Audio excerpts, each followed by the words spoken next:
Ah, I see the first edition of our story was not enough. Back for the rest of the tale? Fear not. If the story you wish continued, then so shall it be. Now, where were we the last time we left off? Oh yes, such interesting turns of events. Rose, a young girl, living on the planet Earth, had very recently come to a startling realization that she was in fact an alien, a being from a far-flung distant world. And not only that, but she was in fact a plant, specifically a type of flower. After some discussion with her mother, the two decided that it would be best to retreat from the city and travel to a far more discreet location, as Rose was just about to bloom, much like a budding flower, which was not something that the average person would be ready to handle. Taking this trip, aided by an associate of her mother's, who was the same race as she, finding that this associate of her mother's was in fact a king, claiming himself the king of Atlantis, and seeming to wield technology far beyond anything Rose had ever seen, which he used to quickly find them to their destination. It was there that Rose spent time learning of the new powers that she possessed as one of the Siree, the people of the eternal bloom. And soon enough, after a fair amount of bonding experience with her mother, coming to understand more about herself and even more about her mother, Rose's own bloom commenced with rather surprising results. It turned out that Rose was something known as a royal bloom, one born to rule, given authority over all of nature by right of blood and birth. It was then that Jax, the king of Atlantis, asked of Rose and her mother a very big favor.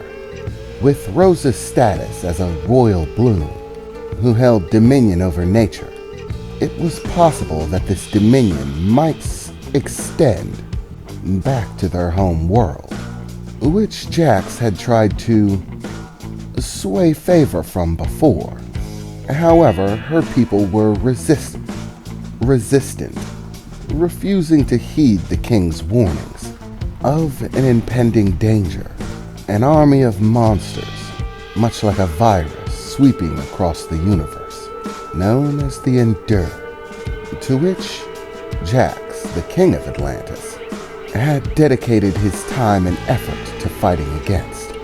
So, after a short discussion, Rose and her mother decided to help Jax. Together, they would travel back to their home world, and with Rose's status as a royal bloom, attempt to sway them so that they might help stop this impending destruction. With that behind them, Jax used his advanced technology to create a gateway, which, after passing through, Rose, her mother, Jax, and his wife, right alongside him, found themselves on a sprawling ship. In the segment that Rose found herself in, seeming much more like a shopping district than any sort of spaceship, appearing to have countless people simply wandering about living their lives. And that is where we pick up on our story. Oh my god. This place is amazing! You're telling me that we're actually on a starship right now? Like, out in space?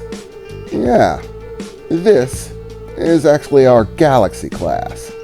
Tier 10. It doesn't get much bigger than this, until you get up into planetary class vessels, which are a whole new headache. But this one is outfitted specifically for long-range extended missions, in which you'll find that the environment has been manufactured so that people could continue living their lives. Right now we're in the shopping district. I can't believe your ship has a shopping district. Yes, it has many things. You'll find that my ship has a shopping district, a park, farmland, complete with both crops and cattle, a sprawling city center, where people can go to enjoy themselves and have fun. You're kidding me! I mean, how big even is this ship? Rose exclaimed, a look of ecstatic excitement on her face. Well, this one has about the same surface mass as California. What? You're telling me that this ship is as big as a state? Well, in a roundabout sort of sense, yes. It's kind of necessary in order to have all the frugal comforts that people need. I mean, seriously, there have to be schools to teach kids, places for kids to play, ways for visitors to come on board and enjoy themselves, and interact with the people on board the ship. All the people on board this specific vessel are the crew of the ship and all of their direct family, wives, children. This ship is made specifically for long-ranging missions that go for an extended period of time. It would be cruel to expect people to go for countless years without seeing their families. So, naturally, their families come along for the ride. Ugh, how grotesque, Rose's mother said as she looked about. Surrounded by technology on all sides. Ugh, do you have anywhere that a plant could feel comfortable? Well, yes. As I said, we have parks and farmland, things like that. That you're free to visit anytime you feel like. You just take one of the transport lifts and ask for the park, Jack said, as what looked like a mechanical figure began to approach, floating up. Hello, guests. Welcome aboard.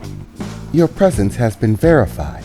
You have been given clearance level 1 and access to all of the ship's exciting destinations.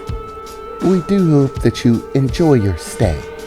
Royal Envoys, designation Rose, and Lily may read. Here are your official guides, the little robot said.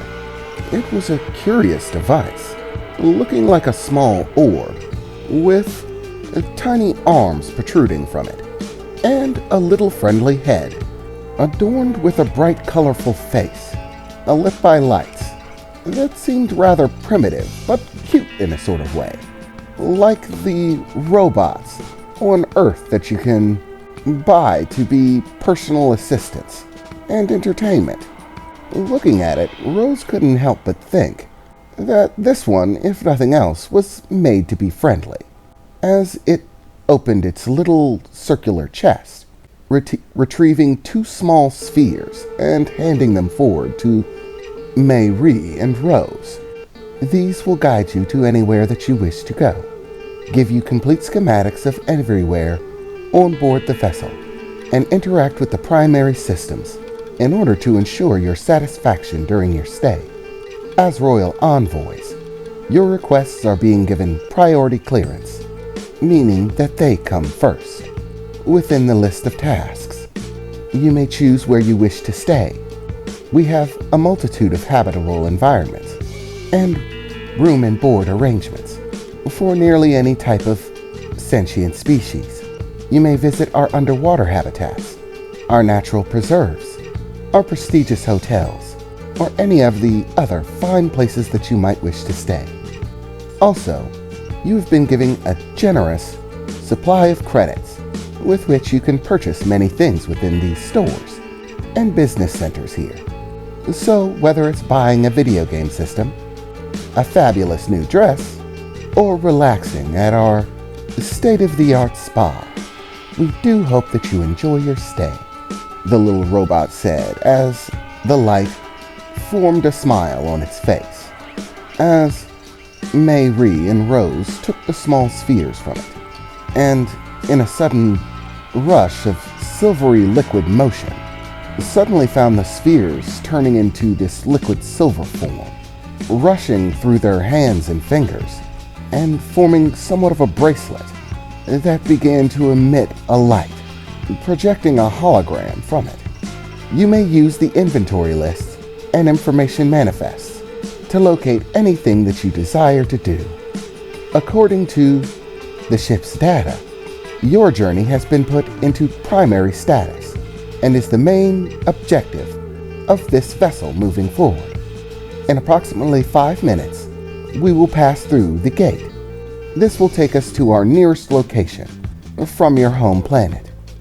After that, the main remaining trip will take about 2 weeks. We are sorry that it could not be faster. However, we are yet to facilitate diplomatic relationships with any planets or star systems nearby your home world, so the trip will take some time. And we do hope you enjoy your stay, the little robot said as it floated off, leaving Rose, Marie, Jax, and his wife Emily standing there within the shopping district. Rose smiling brightly as she began to figure out how to work this holographic projection, and looking through all of the different things that she could do while she was on board the ship. This is so awesome. I have to visit these things more often. Mom, I am so angry with you.